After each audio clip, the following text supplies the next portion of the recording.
Okay, so I've written out all these placeholders, and this is going to be for some binary number. I'm just going to throw some ones and zeros in there, okay? I'm not going to pay attention. I promise you I didn't plan this out at all. And we're just going to turn this binary number, which is really very big, into hexadecimal really, really quickly. Here's the trick. I know that every 4 hexadecimal digits is the same as, every 4 binary digits is the same as 1 hexadecimal digit. So these 4 binary digits are going to be the same as 1 hex digit. And these 4 will be 1 hex digit, and these 4 will be 1 hex digit. And the idea here is that the placeholder here is going to be 16, and the placeholder here is going to be 16, and the placeholder here is going to be 256, and the placeholder here is going to be 256. So since there's a perfect pairing of all the placeholders, I can kind of ignore them. Alright, so let's count this out. What are the values of these bits right here, right? Well, this is a placeholder value of 1, this has a 2, this has a 4, and this has an 8. So this essentially is 8 plus 4 plus 1. So 8 plus 4 is a 12, plus 1 is a 13. Oh crap, I'm trying to, I think that's a D. I'm going to have to go back and check that. D. Now, if you always forget, you can always just write this down. On your test and quiz, you probably start out by writing these all down. 15, 14 is E, oops, 13 is D. Yeah, I'm right about that. Yeah, so the idea here is the last digit is a D. This represents a value of 13, which does represent the value of these 4 bits, right? I'm going to erase that and make it look prettier because I just can't stand it.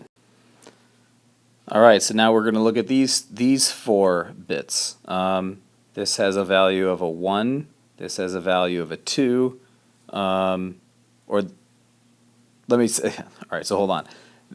These 4 bits, considering that they start with a placeholder value of 16 and they're going to end up in a placeholder value of 16, means I can treat them as if their placeholder values were 1, 2, 4, and 8. It's just a mathematical nicety, right? It's like I'm dividing their actual placeholder values by the 16 that will be the placeholder value when we land there.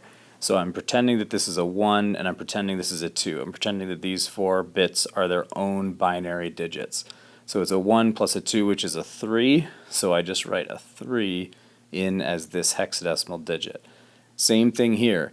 The placeholder value is 256 here, the placeholder value is 256 here, so I can look at these 4 bits as if they were their own hexadecimal digit, or I should say their own binary digit. So this is going to be, this is 1, 2, 4, 8. So I have, 8 plus 4 is 12. Oh, this is the same one I had over here. That was kind of boring. So it's going to be a 13, which is a D. So this long, crazy string of 1s and 0s can quickly be expressed as D3D in hexadecimal. And that's why computers use hexadecimal a lot, because this is much easier for human beings to read and express quickly, certainly quicker to type and for our brains to process, but this up here is what is easier for computers to process. So we type it like this, whoops, we type it like this, and the computers process it like this. Okay, so we're going to do a couple conversions for practice. We've got this long, crazy string of bits. This is in binary, and we're going to turn it into hexadecimal. And then we've got this little hexadecimal string right there. We're going to turn that into binary. Both of these look really long and crazy, but if we remember the tips that I was just talking about, it's really not that bad.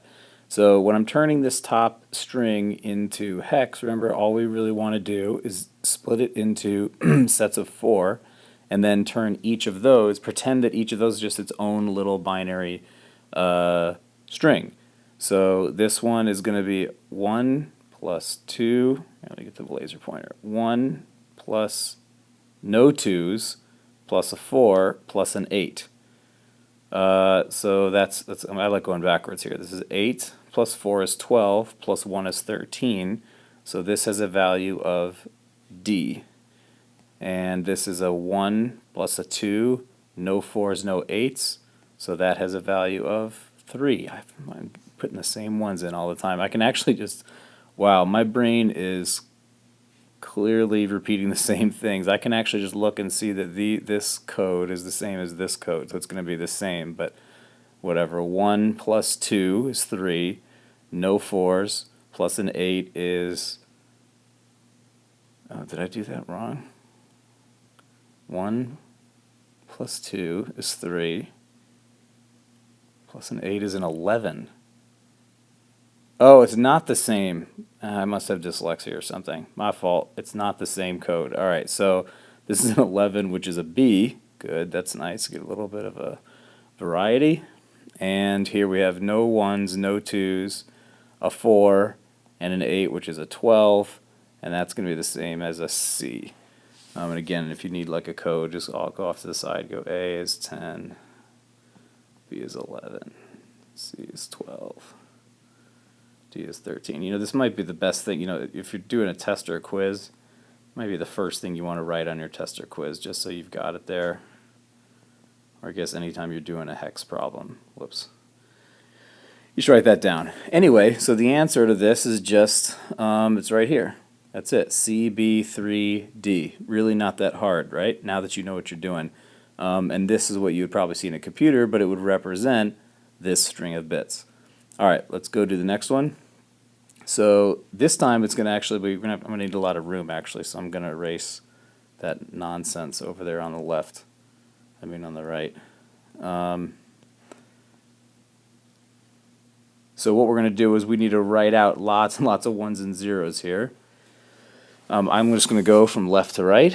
So right here I've got an F. F I actually just kind of know is all 1s, right?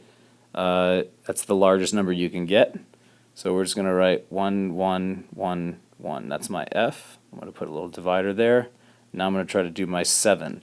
7, do I need any 8s for a 7? No, so I'm going to put a 0. Do I need a 4? Yes. Do I need a 2? Yes. Do I need a 1? Yes. So that's my 7. 1 plus 2 is 3, plus 4 is 7. All right, so now I'm going to do my B. B has a value of 11, right? Because again, 10 is A, which means B is 11. So I need to create 11 with a series of bits. So I'm going to have 1, 8. I don't want a 4 because that would get me all the way up to 12, which is too big. I am going to need a 2, which will get me to 10, and I'm going to need a 1, which will get me to 11. So that's my B. Now I'm going to do my 9. In order to get a 9, I will want an 8, not a 4, not a 2, and I will want a 1. That'll give me 9. Now I'm going to do my 0, and 0 is pretty straightforward, right? It's just 0, 0, 0, 0. So this string of bits is the same as this hexadecimal number. They have the same meaning.